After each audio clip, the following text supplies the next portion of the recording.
하나님 찬양하겠습니다. 나를 위해 오신 주님, 나의 죄를 위하여서 유대 민족들에게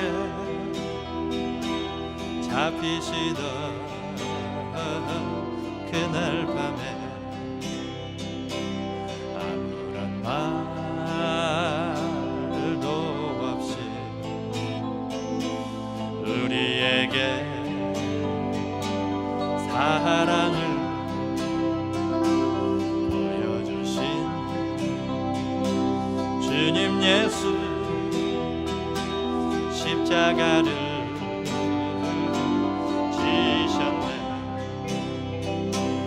그러나 언젠가 주님을 부인하며 원망하고 있을 때에 나에게 오셔서 사랑의 손길로 어루만지셨네.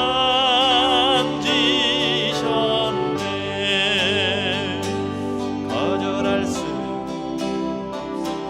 외면할 수 없어 주님의 그 손을 잡았었네.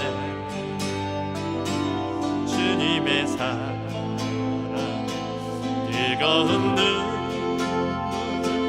흘리고야 말았다네. 이 세상에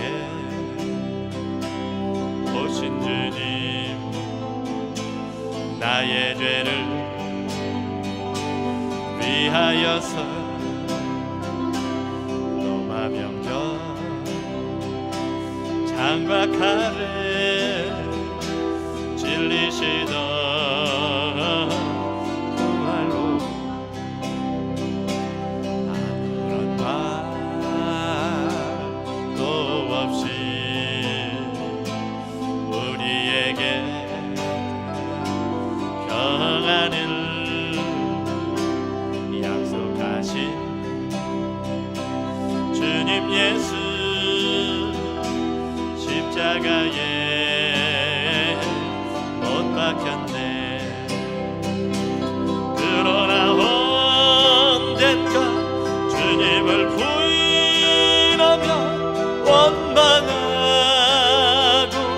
있을 때에 나에게 오셔서 사랑의 손길로 어루만지셨네. 거절할 수, 외면할 수 없어 주님의 그 손을 잡았었고 주님의 사랑, 뜨거운 눈 흘리고야 말았다. 이 세상에 오신 주님, 이 세상에 오신 주님, 나의 죄를 위하여서 로마 병정 창과 칼에 찔리시던 그날로 아무런 말도 없이 우리에게 사랑을 약속하신 주님 예수, 십자가에 못 박혔네. 그러나 언젠가 주님을 부인하며 원망하고 있을 때에 나에게 오셔서 사랑의 손길로 어루만지셨네.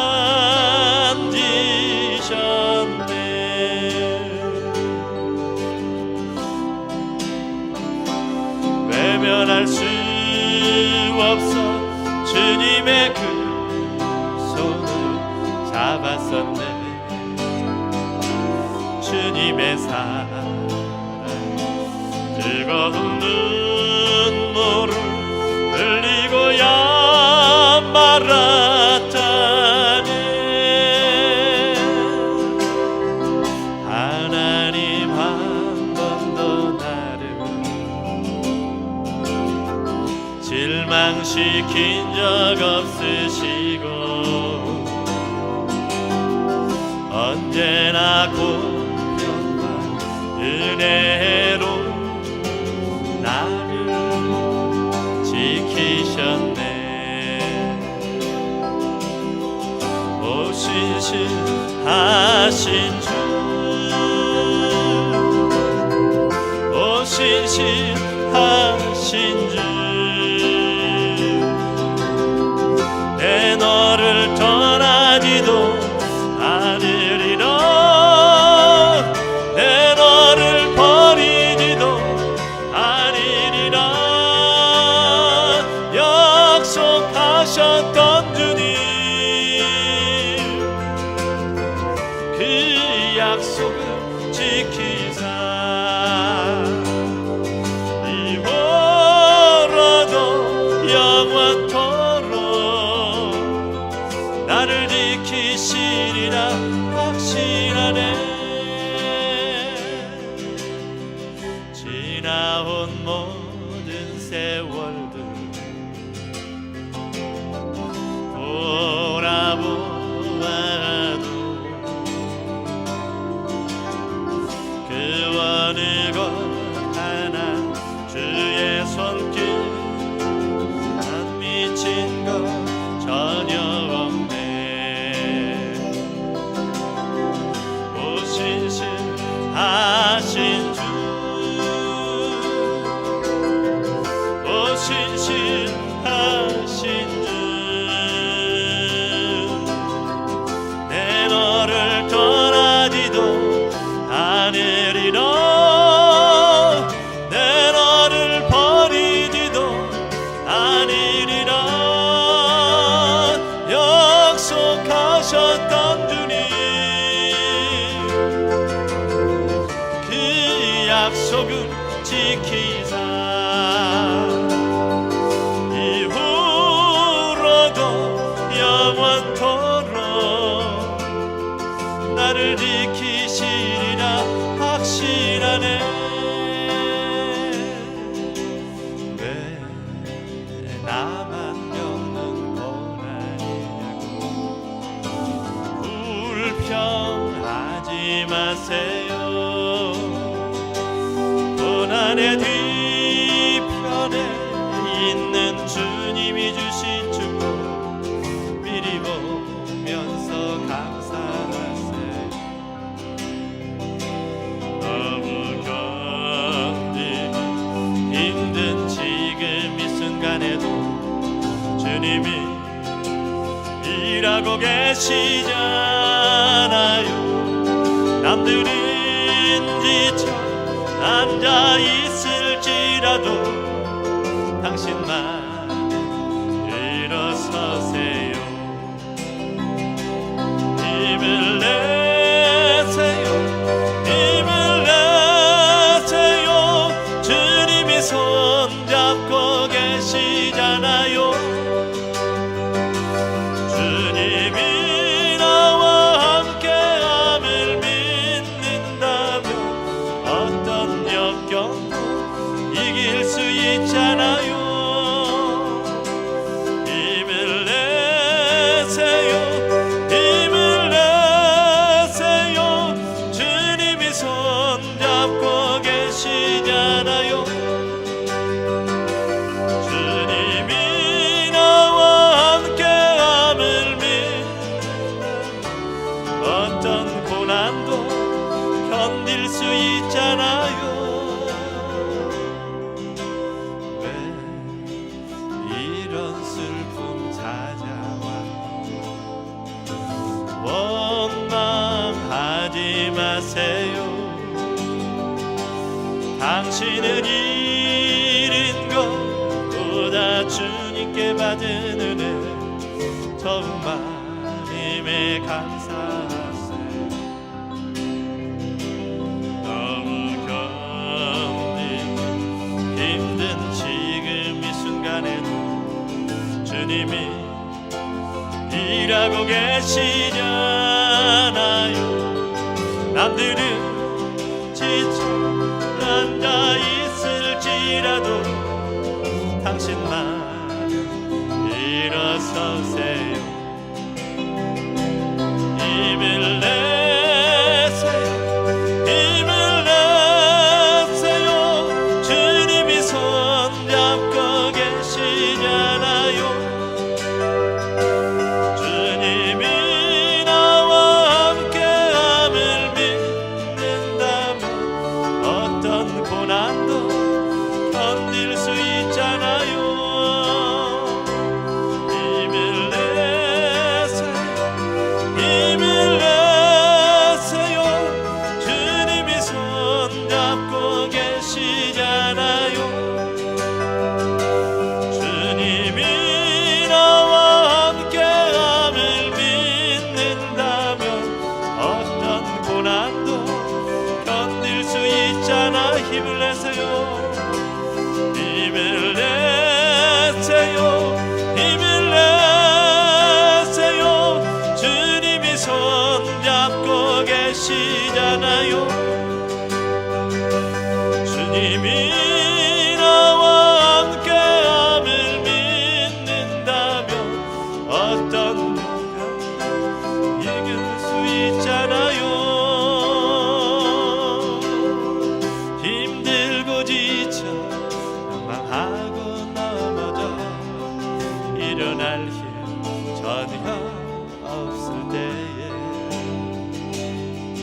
조용히 다가와 손 잡아주시며 나에게 말씀하시네. 나에게 실망하며 내 자신 연약해 고통 속에 눈물 흘릴 때에 고차고 난 그 손길 눈물 닦아주시며 나에게 말씀하시네. 너는 내 아들이라 오늘날 내가 너를 놔둬다. 너는 내 아들이라 나의 사랑하는 내 아들이라. 힘들고 지쳐 낭망하고 넘어져 일어날 힘 전혀 없을 때에 조용히 다가와 손 잡아주시고 나에게 말씀하시네. 나에게 실망하며 내 자신 연약해 고통 속에 눈물 흘릴 때에 고차고 난 그 손길 눈물 닦아주시며 나에게 말씀하시네. 아멘. 너는 내 아들이라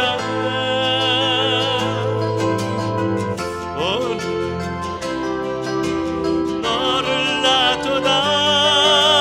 너는 내 아들이라 나의 사랑하는 내 아들이 오는 내 아들이라. 너는 내 아들이라 오늘날 내가 너를 놔둬다.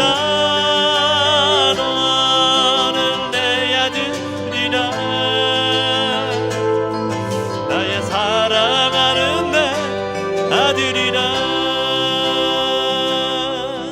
우리에겐 소원이 하나 있네. 주님 다시 오실 그 그날까지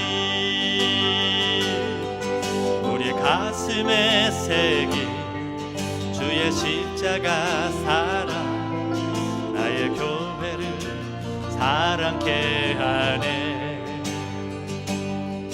주의 교회를 향한 우리 마음 희생과 포기와 가난과 고난 하물며 죽음조차 우릴 막을 수 없네. 우리 교회는 이 땅에 임한 교회를 교회되게 예배를 예배되게 우리를 사용하소서. 진정한 등에 나 오늘 임하도록 우리를 사용하소서. 우리에게 소원이 하나 있네. 우리에게 소원이 하나 있네. 주님 다시 오신 그날까지 우리 가슴에 새긴 주의 십자가 사랑 나의 교회를 사랑케 하네. 주의 교회를 향한 우리 마음 희생과 포기와 가난과 고난 하물며 죽음조차 우릴 막을 수 없네. 우리 교회는 이 땅에 임한 교회를 교회되게 예배를 예배되게 우리를 사용하소서. 진정한 등에 나 오늘 임하도록 우리를 사용하소서. 성령 안에 예배하리라 자유의 마음으로 사랑으로 사역하리라. 교회는 생명이니 교회를 교회되게 예배를 예배되게 우리를 사용하소서. 진정한 등에 나 오늘 임하도록 우리를 사용하소. 우리 시간 예배를 해서 같이 한번 기도합니다.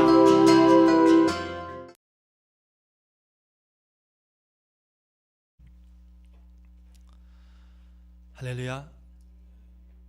사랑합니다. 우리가 오늘 사무엘상 16장 6절로 13절까지 있는 말씀을 같이 봉독을 했습니다. 가치라고 하는 그러한 말씀의 제목을 가지고 같이 은혜를 나누도록 하겠습니다. 오늘 본문에 있는 말씀은 이새의 여러 아들 중에서 목동이었던 다윗이 사무엘 선지자를 통하여서 이스라엘 왕으로 기름 부음을 받는 그러한 장면이 오늘 본문의 내용입니다. 저는 오늘 말씀을 들어가기에 앞서서 짤막한, 전부는 아니지만 시를 한 편을 제가 소개하기를 원합니다. 여러분들도 아마 들어보셨던 그러한 시일 것입니다.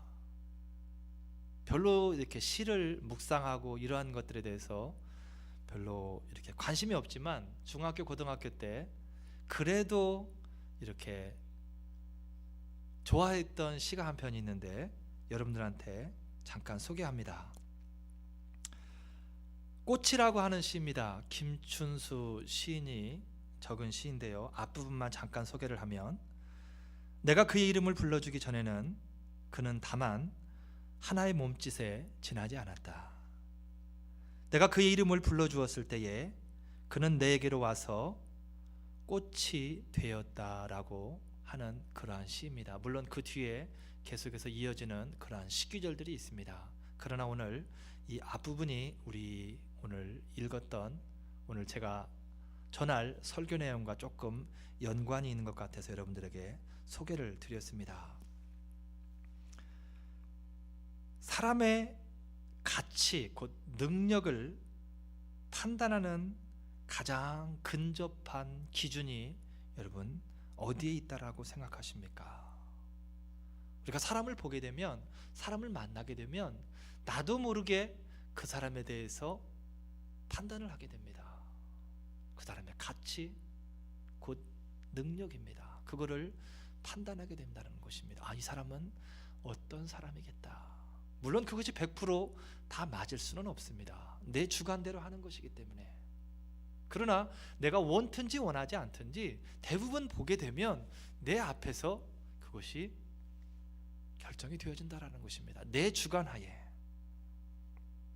그런데 말씀드리는 것처럼 그것은 내 주관일 뿐이고, 사람의 가치와 능력을 판단하는 가장 근접한 기준이라고 한다면 그것은 바로 사람의 내면을 보는 것입니다. 그 사람의 내면을 보고 그 사람의 가치를 판단하게 되면 가장 근접하게, 어떻게 보면 가장 정확하게 그 사람에 대해서 판단할 수 있다라는 거예요. 그 사람의 가치에 대하여서. 오늘 성경 말씀 7절 말씀에 보게 되면 나 여호와는 중심을 본다라고 그렇게 이야기를 합니다. 내면을 통하여서 외부에 보여지는 그러한 모습만을 가지고 판단하는 것이 아니라 내면을 보고서, 사람의 내면의 모습을 보고서 그 사람의 가치, 곧 능력을 하나님은 판단하신다라는 거예요. 그러니 내가 말로 포장할 필요도 없는 것이고, 내가 겉으로 무언가를 나타내 보이기 위해서 할 필요도 없다라는 거예요. 하나님은 이미 내 마음을 다 잊고 계시는 분이기 때문에. 마태복음 26장 23절 말씀에 보게 되면 예수님께서 예수님과 함께 마지막 만찬 가운데 그릇에 손을 넣는 유다를 향하여서 나와 지금 함께 손을 넣는 사람이 나를 팔 것이다 라고 예수님께서 말씀하시는 장면을 보게 됩니다. 유다의 모습 가운데 겉모습에는 전혀 그런 모습이 보이지 않았습니다. 그래서 거기에 앉아있던 그 어떤 제자도 유다가 예수님을 팔 것이라는 상상조차 하는 사람이 없었다라는 거예요. 왜? 외면에는 전혀 보이지 않기 때문에. 그러나 예수님은 그 내면을 보시는 분이었기 때문에 겉모습으로 보이지 않는 유다의 내면을 보고 유다에게 이야기하고 있다라는 거예요. 거기뿐만 아니라 요한복음 17장 37절, 13장 37절, 38절에도 보게 되면 예수님을 3번 부인할 것에 대해서 베드로에게 이야기하고 있다라는 거예요. 베드로가 그때 뭐라고 합니까? 사람들은 다 주를 부인한다 할지라도 나는 하지 않겠다라고. 사람들은 다 예수님을 떠난다 할지라도 나는 떠나지 않겠습니다라고 강력하게 주장하는 베드로를 향하여서 예수님이 하시는 말씀이에요. 외면을 본다라면 불같은 성정의 베드로라면 그 약속을 지켜가겠지. 참 베드로 대단하다, 부럽다, 이렇게 생각했을지 모르지만 예수님은 외면을 보는 분이 아니라는 거예요. 내면을 바라보는 분이기 때문에, 중심을 바라보는 분이기 때문에 그 사람의 가치를 가장 정확하게 판단하시는 분이 바로 예수 그리스도라는 겁니다. 이러한 가운데 이 땅을 살아가는 많은 사람들을, 저를 포함해서 많은 사람들에게 문제가 있다라면 우리가 이 땅을 살아가는 가운데에 나의 가치를 제대로 알지 못하면, 나에게 주어진 그 현실이, 나에게 보여지는 나의 모습 그 자체가 나의 가치라고 생각을 해버린다라는 사실입니다. 그게 문제라는 거예요.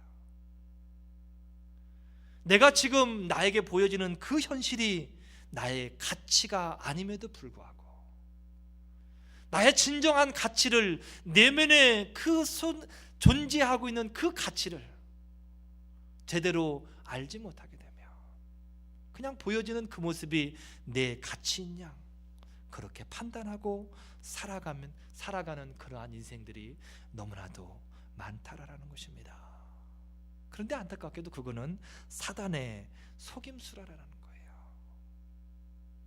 너의 내면에는, 너의 잠재력은 그렇게 크지 않아. 너 지금 보잖아. 너의 모습을 보지 않느냐, 너의 환경을 보지 않느냐, 너의 가치는 그게 전부야. 이게 바로 사단의 속임수라는 것입니다. 요한복음 8장 44절 말씀에 기록하기를 저는 거짓말장이요 거짓의 아비가 됨이니라라고 그렇게 성경은 이야기합니다. 바로 사단에 대해서 하는 이야기예요. 거짓말을 한 번 하는 사람 보고 거짓말장이라고 말하지 않습니다.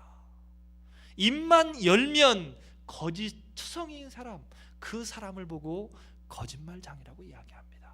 심지어 사단을 표현하기를 거짓의 아비가 되었다라는 거예요. 모든 거짓이 거기서부터 나온다라는 것입니다. 또한 창세기 3장 말씀에 내면이 아닌 눈에 보이는 모습으로 아담과 하와를 속이는 사단의 모습을 기록을 합니다.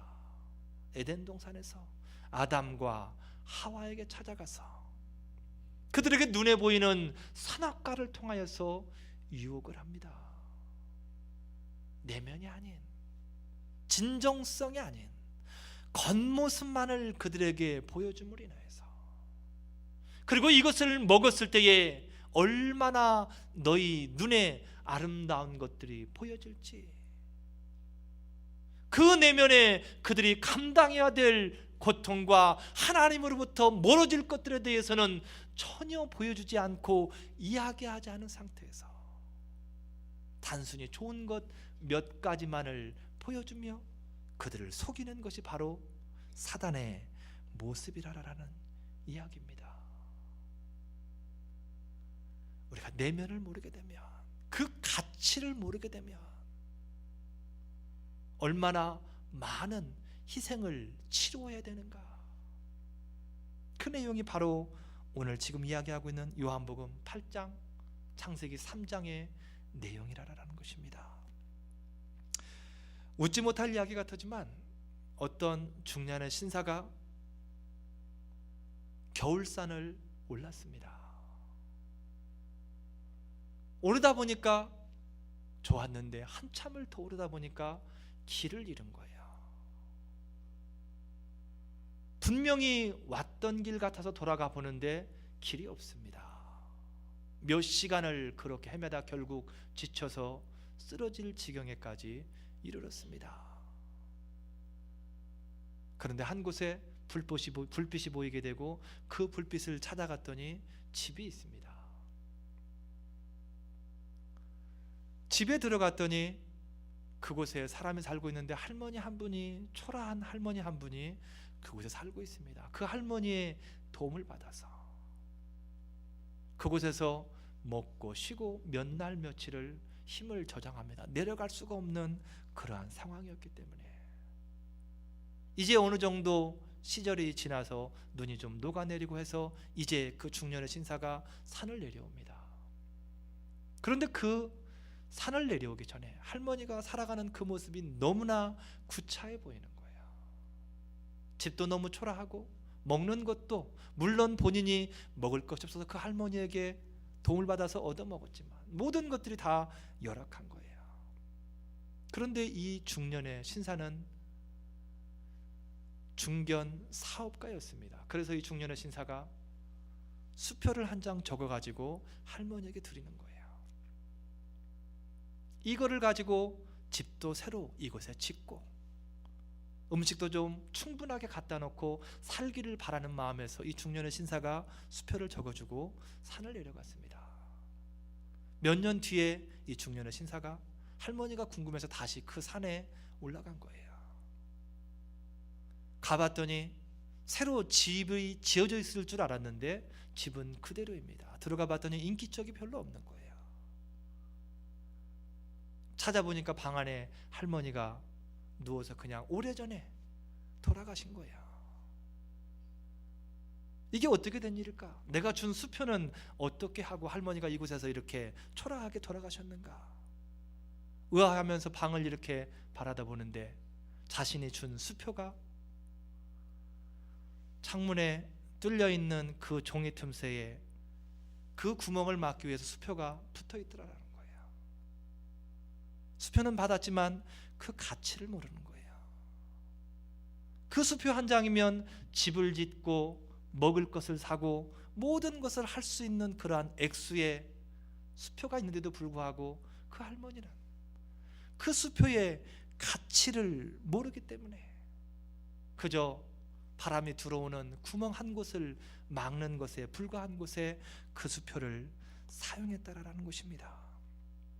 바로 우리에게 주어진 나 자신과 주변에 주어진 환경의 가치를 모르게 되면 제대로 사용할 수가 없다라는 거예요. 제대로 대할 수도 없고 사용할 수도 없다라는 이야기입니다. 요즘에 한국에서 가장 뜨거운 이슈가 바로 세월호에 대한 이야기입니다. 세월호를 통하여서 그것 때문에 야기되어지는 많은 이야기들이 있습니다. 부모와 자식 간의 관계 속에서 그 중에 한 가지가 있다라면 어떤 아버지에 대한 이야기입니다. 이 아버지가 가장 안타까운 것, 아들을 잃고 가장 안타까운 것 한 가지가 있는데 그것은 자기가 지금 돌이켜 생각해 보니까 자신의 아들에게 한 번도 사랑한다라고 말해준 적이 없다라는 거예요. 18년이라고 하는 세월 동안에 단 한 번도 자신의 아들에게 사랑한다라고 말해주지를 못했다라는 겁니다. 얼마나 사랑하는 자식이었는데, 얼마나 아끼는 자식이었는데 그 말 한마디를 못 해줬다라는 것입니다. 옆에 있으니까 늘 옆에 있을 것처럼, 물론 자식이니까 귀하지만 그 이상으로 귀하게 생각하지를 못했다라는 것입니다. 누가 이러한 인생과 삶의 환경에 제대로 된 가치를 부여해 줄 수 있겠습니까? 사람의 가치를, 인생의 가치를, 환경의 가치를 제대로 알지 못하고 그저 눈에 보이는 대로 판단하고 생각하고 살아가는 그러한 인생들에게 누가 제대로 된 가치를 부여해 줄 수 있겠는가 그 말입니다. 많은 사람들은 사람에게서 가치를 인정받기를 원합니다. 나 아닌 다른 사람으로부터, 좀 더 구체적으로 얘기한다면 믿을 만한 사람으로부터 나의 가치를 부여받기를 원한다라는 거예요. 그러나 거기에는 온전한 가치를 부여할 수 있는 사람이 없다라는 것입니다. 제대로 된 가치를 부여해 주지를 못한다라는 거예요. 사람에게는 그러한 능력이 없다라는 것입니다. 왜냐하면 거기에 나의 이속이 가해지기 때문에 그렇다라는 것입니다.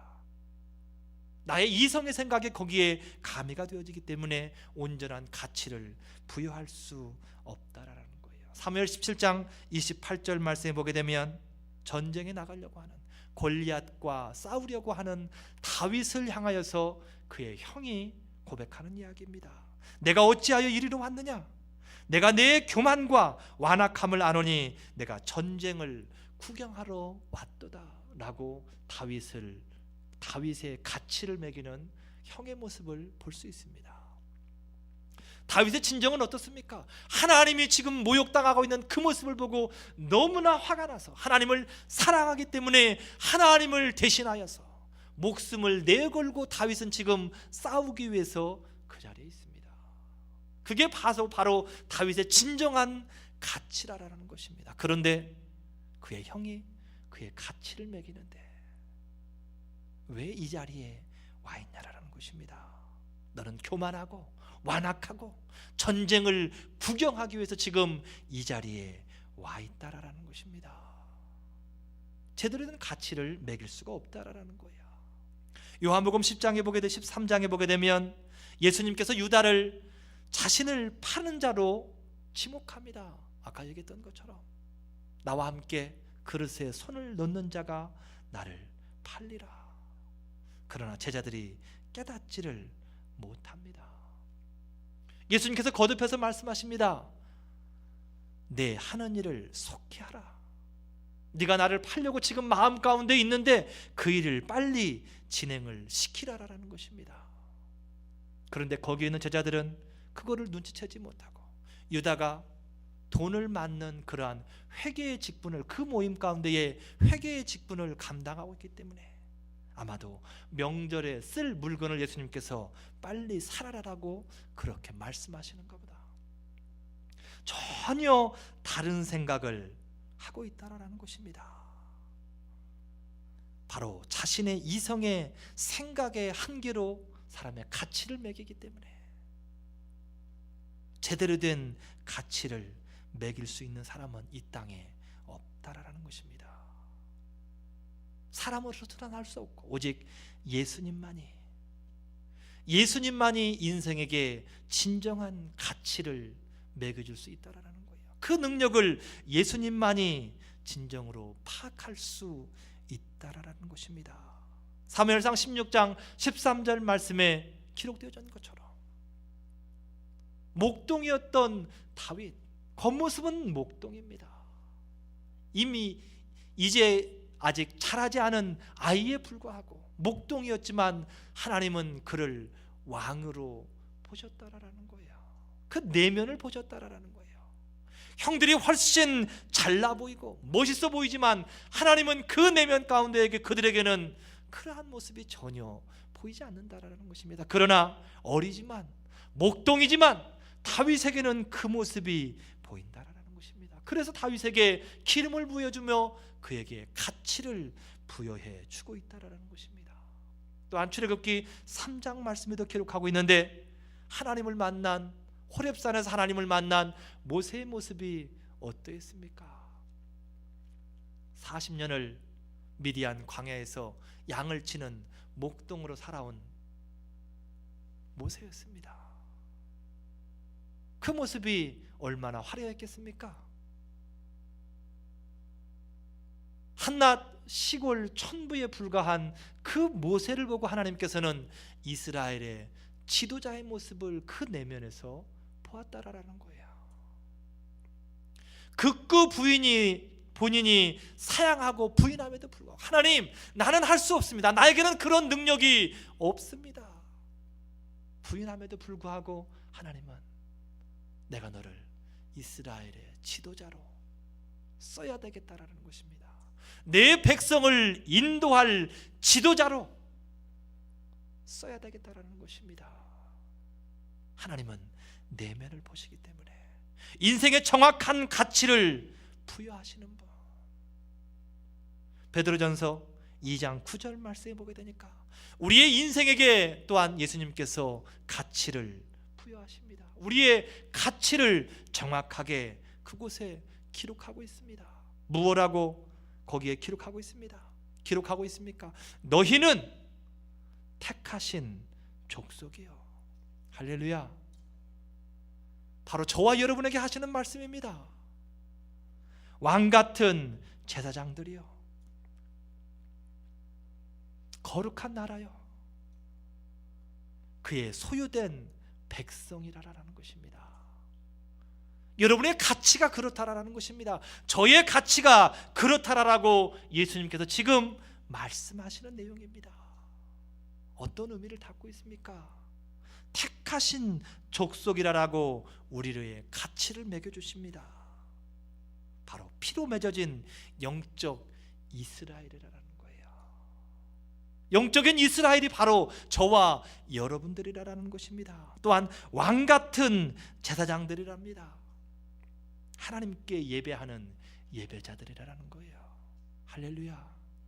저와 여러분은 어디에 있든지 어느 곳에 있든지 하나님 앞에 당당하게 나가서 예배할 수 있는 사람, 그게 바로 저이고 또한 여러분들이라는 거예요. 예수님이 인정하시는 것입니다. 나 같은 사람이 무슨 예배를 드리겠습니까? 내 예배를, 내 기도를, 내 찬송을 과연 하나님이 받아주시겠습니까? 아닙니다. 지금 오늘 성경은 이야기하기를 하나님은 내 예배를 받으시겠다라고 말씀하십니다. 내 찬양을, 내 기도를 들으시겠다라고 말씀하십니다. 왜?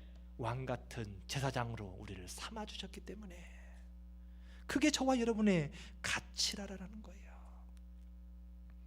거룩한 나라라고 가치를 매겨주십니다.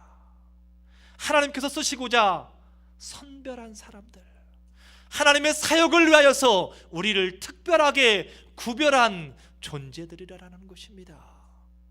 그게 저와 여러분의 가치라는 거예요. 그의 소유된 백성이라고 말합니다. 바로 그리스도의 희생으로 말미암아서 자녀 삼은 언약의 백성이라는 거예요. 예수 그리스도께서 십자가의 죽으심으로 말미암아서 우리를 살리셨고, 살리신 것으로 끝난 것이 아니라 우리를 자녀 삼아주시고 언약의 백성, 약속을 붙든 이거 가지고 있어라. 이거 가지고 있으면 이 말씀대로 내가 움직일 것이다. 그 약속입니다. 그 사람이 바로 저이고 여러분이라는 것입니다. 예수님께서 이 땅에 오신 이유 중에 하나가 있다라며 요한일서 3장 8절 말씀에 기록하기를 하나님의 아들이 이 땅에 나타나신 것은 마귀의 일을 멸하려 함이니라라고 그렇게 이야기합니다. 마귀의 일이 무엇입니까? 이 땅에 살아가는 인생들을 속이고 죽이는 일들, 그게 바로 마귀의 하는 일이라는 것입니다. 그 일을 멸하기 위해서 속아서 자신의 가치를 제대로 알지 못하는 그 인생들에게 더 이상 속지 않게 하고 그들에게 제대로 된 가치를 알려주는 일을 하시려고 예수님께서 이 땅에 오셨다라는 것입니다. 또한 이사야 53장에 보게 되면 그가 찔리고 상하고 징계받고 채찍에 맞고 하는 일들을 통하여서 하나님께서 우리를 얼마나 사랑하시는지를 보여주시기 위해서 이 땅에 오셨다라는 거예요. 얼마나 우리를 사랑하시는지를 알게 하시기를 위해서 이 땅에 오셨다라는 것입니다. 우리가 예수님을 만날 때에,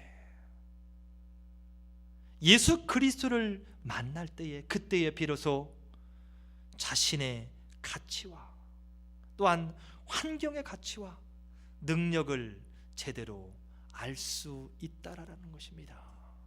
사람에게서는 그 가치를 발견할 수 없다라는 거예요. 예수 그리스도를 만날 때라야만이, 그분과 교제를 통해서라야만이 온전한 나의 가치와 나의 환경 가운데 주어진 모든 가치를 알아갈 수 있다라는 거예요. 그 가치를 알 때 내가 어떤 사람이고 내 가정이 어떤 가정이고 나에게 주어진 삶의 환경이 어떤 환경인가를 제대로 알 때라야만이 진정한 가치 있는 인생이 그때서야 비로소 시작이 되어진다라는 이야기입니다. 우리의 삶을 한번 돌이켜 보겠습니다. 나는 나의 가치 곧 능력을 알고 있습니까? 나의 가치 곧 능력을 잘 발휘하면서 살아가고 있는가, 그 말입니다. 여호수아 1장 9절 말씀에 기록하기를 내가 내게 명한 것이 아니냐, 마음을 강하게 하고 담대히 하라. 두려워 말며 놀라지 말라. 내가 어디로 가든지 내 하나님 여호와가 너와 함께 하느니라 라고 기록되어져 있습니다.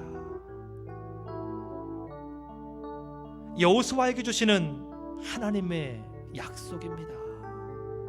단순히 여호수아에게만 주는 약속이 아니라 저와 여러분에게 오늘 이 시간에 하나님께서 우리에게 허락하시는 약속인 줄을 믿으시기를 바랍니다.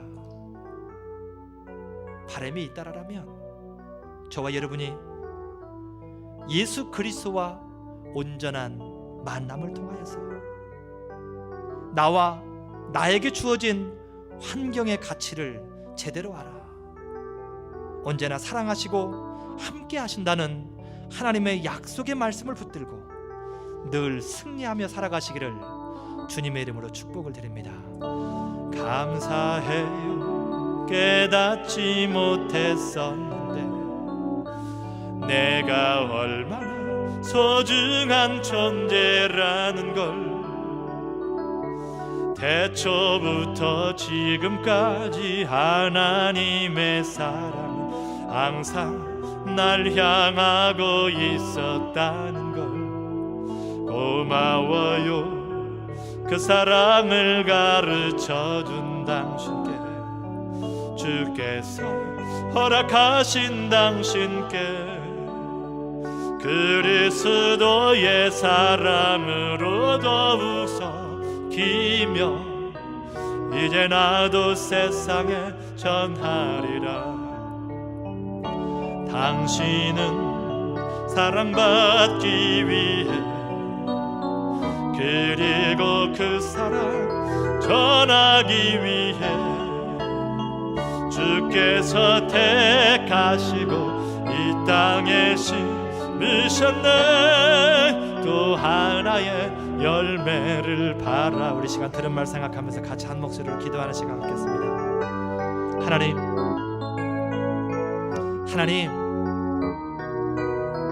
부족한 나를 위하여서 이 땅에 오시고 또한 나를 사랑하시는 주님,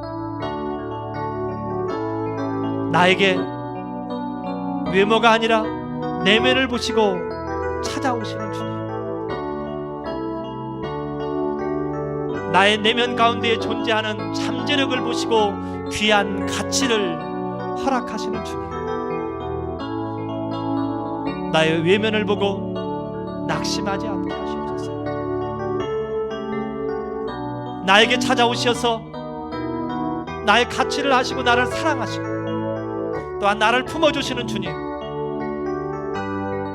주님을 만남으로 인하여서 온전한 나를 바라보게 하시고 하나님이 나를 사용하시고자 하는 대로, 나를 통하여 일하시고자 하는 대로 내가 일할 수 있도록 하나님 은혜를 더하여 주시옵소서.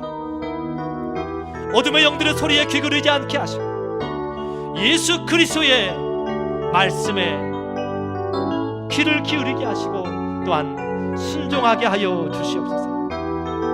사랑하는 좋은 소리 교회 성도들, 하나님 귀를 주께로 향하게 하시고 가슴을 주께로 열게 하여 주시옵소서.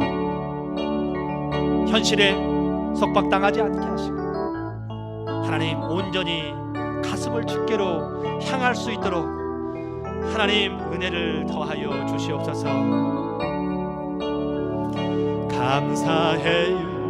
깨닫지 못했었는데 내가 얼마나 소중한 존재라는 걸 태초부터 지금까지 하나님의 사랑 항상 날 향하고 있었다는 걸 고마워요.